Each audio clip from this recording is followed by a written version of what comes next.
Hello friends, great to have you all. Radical by David Platt is our next book that we are going to explore. Let's see what it's all about. Radical is David Platt's first entry into the world of publishing. Adding to what is now 4 published books to his resume is his very first title, which was released back in 2010. 4 years later, to actually come across it, it is a New York Times bestseller. It is hard to miss this book on shelves with its bold orange cover. With the subtitle, Taking Back Your Faith from the American Dream, it makes a strong suggestion as to what we can expect from this book. I am embarrassed to say that it took me a long time to figure out that the logo was actually an upside-down house, cleverly suggesting a completely different way of living. The title is to suggest how Jesus commands us to live, which is completely different and opposite from how our culture normally lives, if we embrace it. So who is David Platt?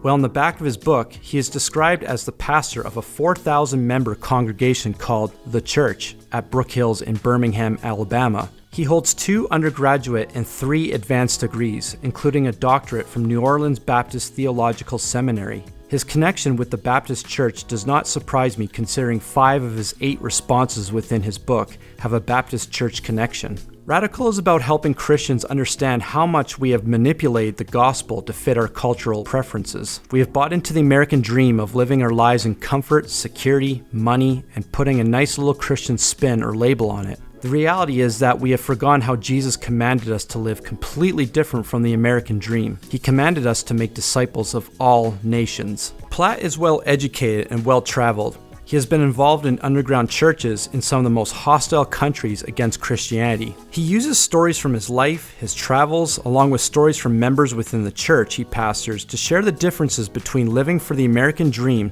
and living a radical life based on what Jesus taught in Scripture. His stories, most of which have a serious tone, does have some glimmer of humor in them, but are meaningful enough to make people think and open their eyes.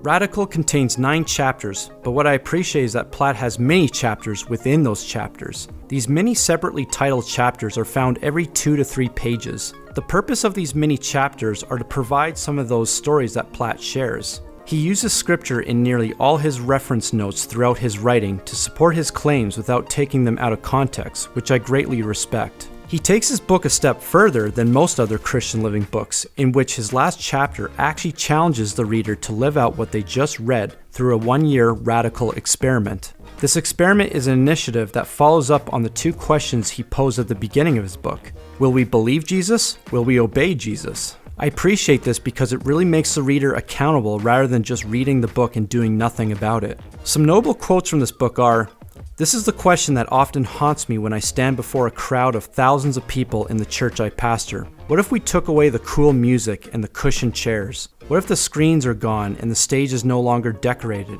What if the air conditioning is off and the comforts are removed? Would his word still be enough for his people to come together? The gospel reveals eternal realities about God that we would sometimes rather not face. We prefer to sit back and enjoy our cliches and picture God as a father who might help us, all the while ignoring God as a judge who might damn us. Maybe this is why we fill our lives with the constant drivel of entertainment in our culture and in the church. We are afraid that if we stop and really look at God and His Word, we might discover that He evokes greater awe and demands deeper worship than we are ready to give Him.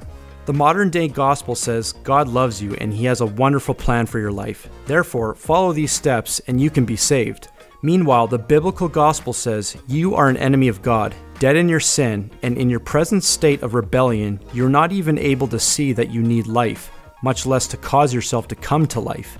Therefore, you are radically dependent on God to do something in your life that you could never do. The former sells books and draws crowds. The latter saves souls. Which is more important? The message of biblical Christianity is not God loves me, period, as if we were the object of our own faith. The message of biblical Christianity is God loves me so that I might make Him, His ways, His salvation, His glory, and His greatness known among all nations. The reward of the American dream is safety, security, and success found in more comfort, better stuff, greater prosperity. But the reward of Christ trumps all these things and beckons us to live for an eternal safety, security, and satisfaction that far outweigh everything this world has to offer.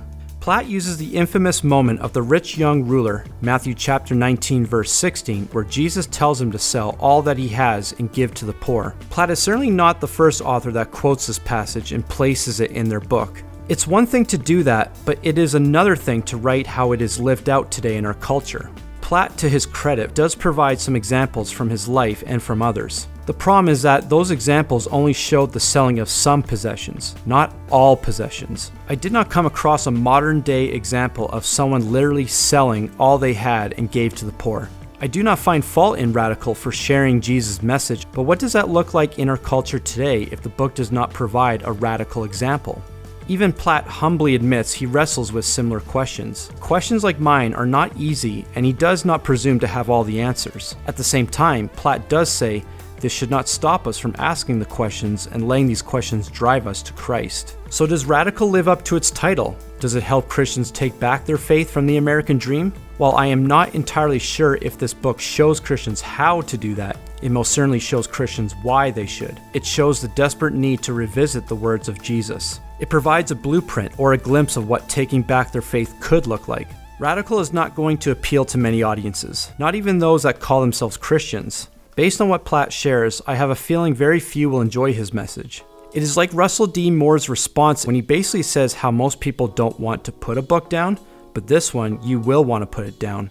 Platt shares several of Jesus' teachings which most of our world does not like, does not accept, tries to rationalize, water down, or even ignore. I like this book because it was true. I also did not like this book because it was true. I personally did not enjoy some of the messages he wrote in his book. Not because they offended me, it is because they are true, and the truth hurts. Overall, I would believe that those who are comfortable living for the American dream and its temporary riches should find Radical very uncomfortable to read. Some may actually just think nothing of it and brush it off as being ludicrous. Those who have already abandoned the American dream to live fully devoted to Jesus should find these messages refreshing with a deep sense of affirmation and encouragement. There will most likely be all kinds of reaction to this book. Your reaction will really just depend with what you believe in and how much are you living devotedly to what you believe in. I hope this review helped you. If you'd like to learn more about the one-year Radical Experiment, visit radicalexperiment.org, or if you'd like to learn more about David Platt and gain other resources, check out radical.net. Thank you for watching.